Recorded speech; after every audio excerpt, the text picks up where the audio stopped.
Okay, let's just dive right in. We really need to have a serious chat about something that can literally make or break your local business overnight.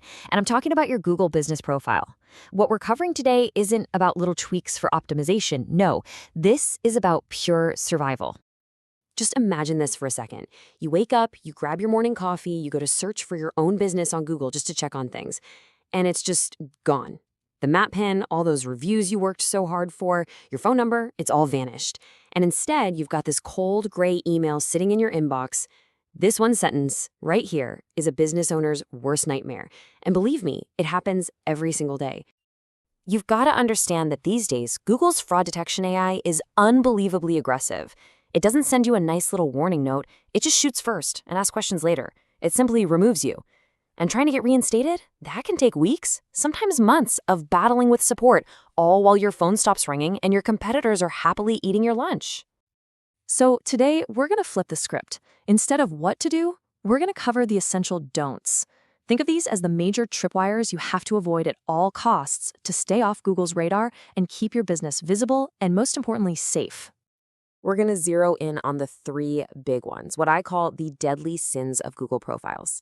And I call them that because these are the most common traps that even well-meaning business owners fall right into, and they lead straight to that dreaded suspension email.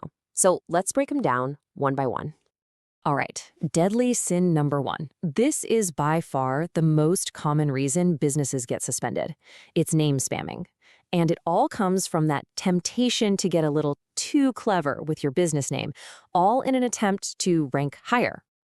This is such a classic mistake. Over on the left, you see what tons of businesses try to do. They stuff their name with keywords, services, locations, everything but the kitchen sink, thinking it's going to give them a boost. In reality, it's a direct path to getting shut down. The correct way, the safe way, is over on the right. It's simple, just your actual real-world business name.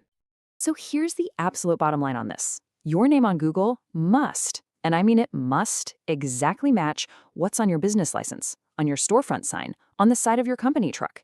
If there's a mismatch, you're not outsmarting the algorithm, you're just booking yourself a one-way ticket to suspension jail. Let your business categories and your description do the keyword work for you. Okay, let's move on to our second deadly sin. This one's all about playing games with your address. It's a huge issue, especially for service area businesses that don't have a traditional storefront for customers to visit. You might be thinking, hey, I work from home, so I'll just get a P.O. box or a mailbox at the local UPS store to seem more official. Please don't do it.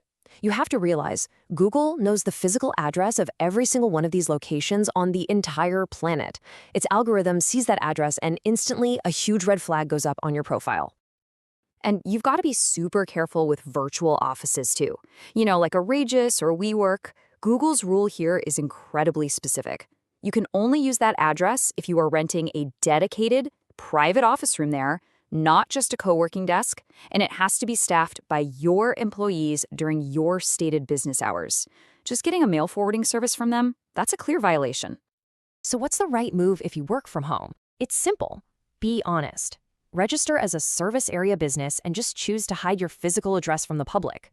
This is perfectly within the rules. Trust me, it is always, always better to be a legit, hidden address business that actually ranks than a fake office business that ends up getting banned for good. And that brings us to the third deadly sin. This one's a biggie, because it's all about something every business owner dreams of, a constant stream of 5-star reviews.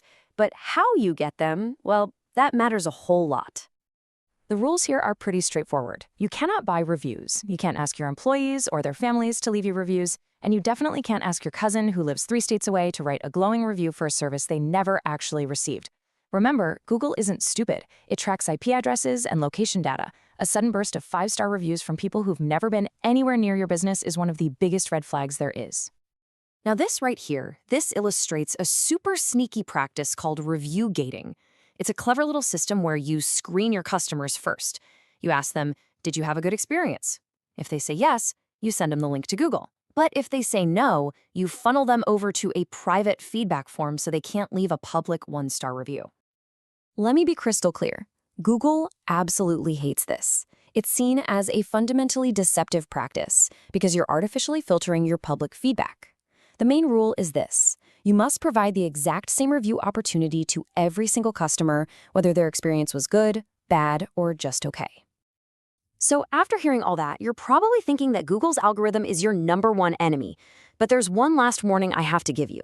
There's a hidden threat that often comes from a source you might not expect at all. So who is it? Is it that faceless AI scanning for violations? Is it a really disgruntled customer? Well, the answer might actually surprise you. That's right. More often than you think, the biggest threat to your Google business profile is the other business right down the street. You see on every single Google listing out there, there's a little link that says Suggest an Edit.